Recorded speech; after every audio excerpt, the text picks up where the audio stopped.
Praise the Lord. இன்று காலை தியானத்துக்காக நம்ம பார்க்க போற வசனம் எபிரேயர் 11ஆம் அதிகாரம் 5ஆம் வசனம். விசுவாசத்தினாலே ஏனோக்கு மரணத்தை காணாதபடி எடுத்துக்கொள்ளப்பட்டான். தேவன் அவனை எடுத்துக் கொடுத்தபடினால் அவன் காணப்படாமல் போனான். அவன் தேவனுக்கு பிரியமானவன் என்றும் அவன் எடுத்துக்கொள்ளப்படுவதற்கு முன்பாகவே சாட்சி பெற்றான். ஒருவேளை நீங்க யோசித்து பாருங்க, நம்ம மரித்தக்கு அப்புறம் சில பேரை குறித்து பெருமையா பேசுவாங்க, அவங்க அப்படி இவங்க இப்படின்னு. ஆனா அவங்க உயிரோடு இருக்கும் போது அவங்களை குறித்து பேசப்படுகிறது ரொம்ப ரொம்ப அரிதான காரியம். ஆனா ஏனோக்கு பத்தி பேசுறாங்க. அவன் எடுத்துக்கொள்ளப்படுவதற்கு முன்பாகவே அவன் சாட்சி பெற்றான். என்ன சாட்சி பெற்றான்? தேவனுக்கு பிரியமானவன் அப்படின்ற சாட்சி யார் பெற்றா? ஏனோக்கு பெற்றா.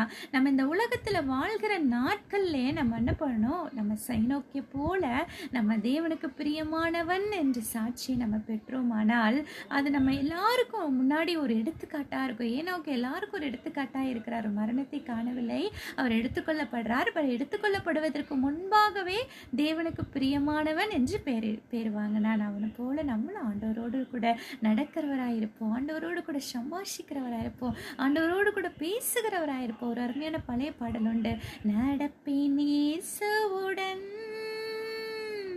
நடப்பேன் காலமெல்லாம், நடப்பேன் இயேசுவுடன், நடப்பேன் காலமெல்லாம். ஒரு நிமிடம் கண்களை மூடி ஜெபிப்போமா? ஏனோக்கு அவன் எடுத்துக்கொள்வதற்கு முன்பாகவே தேவனுக்கு பிரியமானவன் என்று பெயரிட்டான் என்ற வசனத்தின்படி அப்பா உமக்கு பிரியமானவன் என்று நாங்கள் ஏனோக்கி போல உம்முடைய சமூகத்தில் நாங்கள் பேரெடுக்க எங்களுக்கு கிருபை தாங்க.